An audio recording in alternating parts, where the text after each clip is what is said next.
Hare Krishna and good morning dear students. Students, in the previous class I taught you the 16th chapter of English grammar, that is conjunctions. Okay? उसमें मैंने आपको conjunction की definition बताई थी. Conjunctions क्या होते हैं? Words that joins words, groups of words और sentences are called conjunctions. मतलब जो words को ऐड करने के लिए या two sentences को ऐड करने के लिए काम में आते हैं, उन्हें क्या बोला जाता है? कंजंक्शंस बोलते हैं. और हमने उसके कुछ एग्जाम्पल्स भी देखे थे. कुछ कंजंक्शन वर्ड जैसे एंड, इफ, और, बिकॉज, देयरफॉर, येट, ये सारे वर्ड्स के हमने एग्जाम्पल्स भी देखे थे. किस तरह से हम इन वर्ड्स से किन्हीं भी टू वर्ड्स को या टू सेंटेंसेस को ऐड करते हैं, ये हमने समझा था. ठीक है. और हमने ये भी देखा था कि एंड वर्ड किस चीज में यूज होता है, बट वर्ड कब यूज करते हैं. तो ये तो बहुत सिंपल है. अगर आपको इन वर्ड्स के मीनिंग पता है, ये सारे कंजंक्शन वर्ड के मीनिंग अगर आपको मालूम है, तो आप इजीली किन्हीं भी टू वर्ड्स या टू सेंटेंसेस को ऐड कर सकते हैं. ठीक है. चलिए अब मैं इसकी एक्सरसाइज आपको कुछ आज हम डिस्कस करेंगे. So it is on page number 45, practice time 16.1. In this exercise we have to underline the conjunctions in the following sentences. इस एक्सरसाइज में क्या करना है? इसमें सेंटेंसेस में जो कंजंक्शन वर्ड है उनको अंडरलाइन करना है. ठीक है. बहुत ईजी है. हम इजीली कंजंक्शन वर्ड को आइडेंटिफाई कर सकते हैं किसी भी सेंटेंस में. Okay. First sentence is Mohan और Harish has done this. So what is the conjunction here? और. So we will underline this word. Okay. He worked hard but he failed. Here conjunction is उसने hard work करा but लेकिन वो fail हो गया. उसने hard work करा लेकिन वो fail हो गया. So here conjunction is but. So you will underline but word. Okay. Third one is we sang and danced. हमने गाना गाया और डांस किया. So here conjunction is and और डांस किया. ठीक है. So you will underline and word. Govind is fourth sentence. Govind is clever but idle. Govind चतुर है. क्लेवर मीन्स चतुर बट आइडल मीन्स आलसी है. ओके. गोविंद चतुर है बट आलसी है. So here conjunction is but. Right. Fifth one is Ashok passed because he worked hard. Ashok ने पास कर लिया, एग्जाम पास कर लिया बिकॉज क्योंकि ही वर्कड हार्ड, क्योंकि उसने कठिन परिश्रम किया. सो what is the conjunction here? Because. So you will underline because word. Okay. Six sentences She must weep or she will die. She must weep. Weep का मीनिंग होता है रोना. Okay? So she must weep or she will die. Here conjunction is or.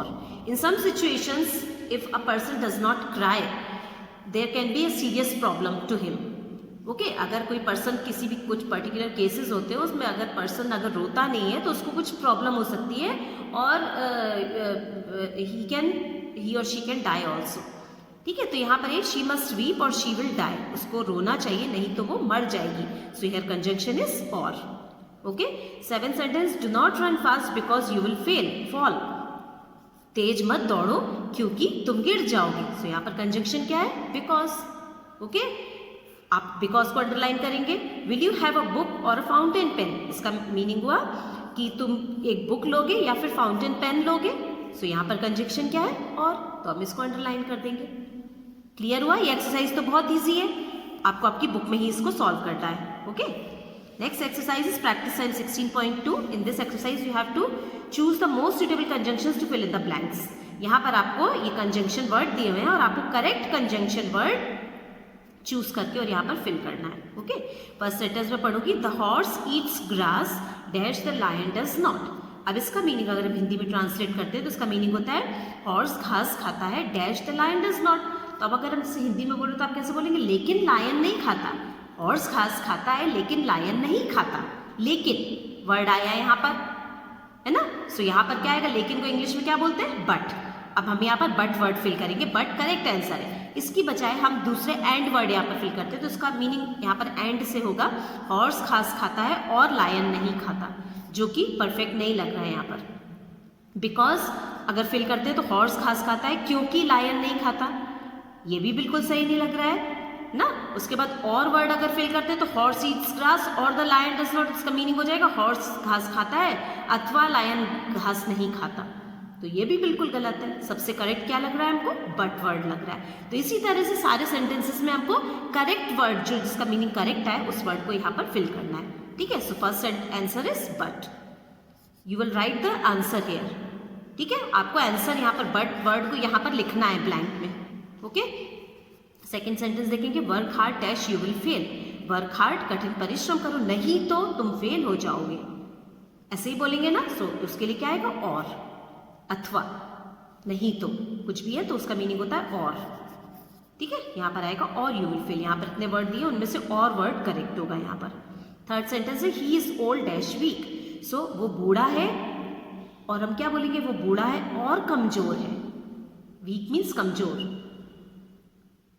ठीक है, यहाँ पर students कमजोर के लिए वीक की स्पेलिंग गलत दी हुई है। इस WEE का मीनिंग होता है सप्ताह।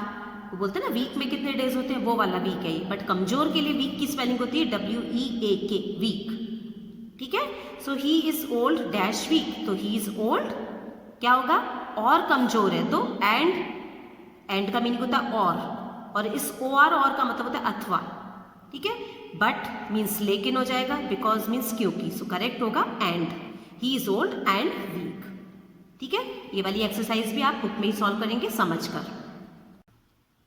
Now next exercise is join these sentences together by using conjunctions. One is done for you.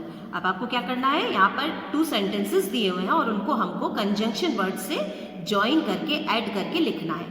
जैसे एक example यहाँ पर दिया हुआ है, she went to bed, she was ill. Here 2 sentences are given and this is the answer by adding these 2 sentences with the help of a conjunction word.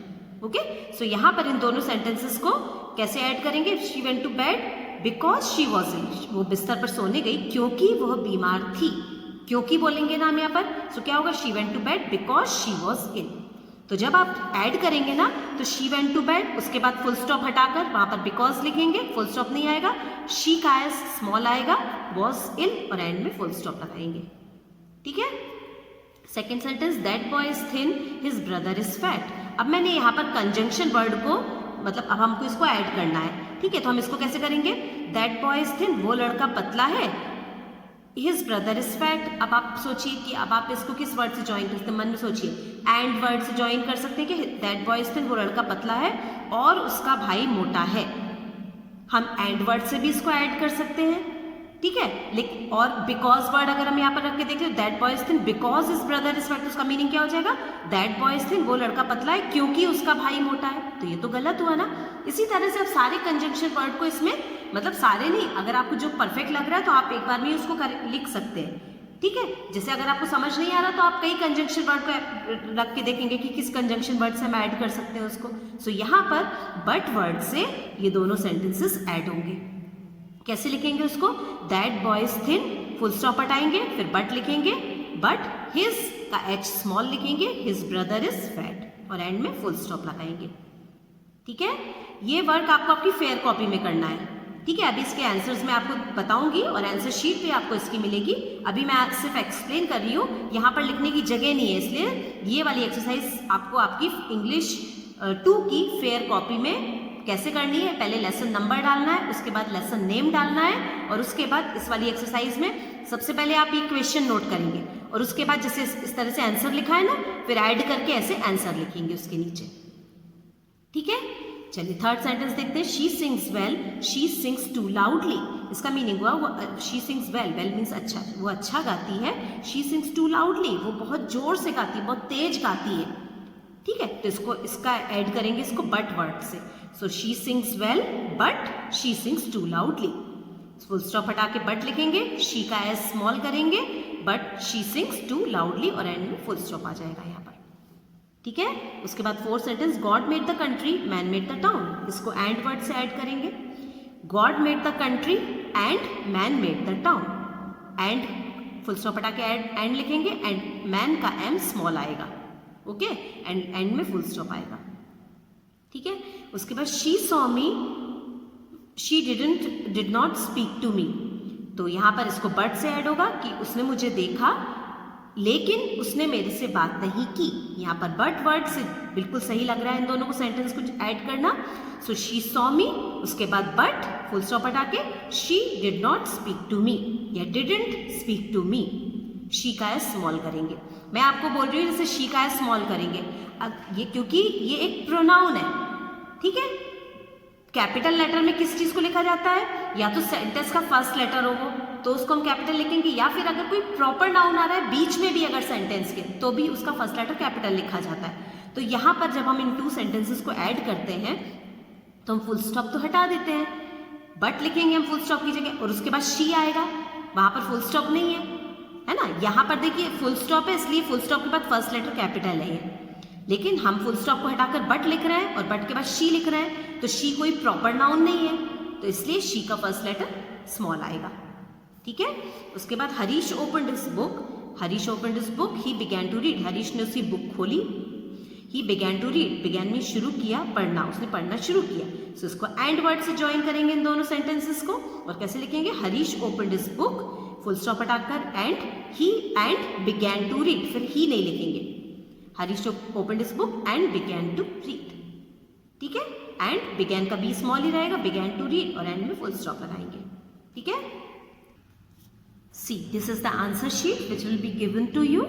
ठीक है, ये आंसर शीट है जो अभी मैंने एक्सरसाइज करी, हमने कंजंक्शन वर्ड से ऐड करा जो सेंटेंसेस को, तो ये उसकी आंसर शीट है। ओके, यहाँ पर मैं ही को कट कर रही हूँ।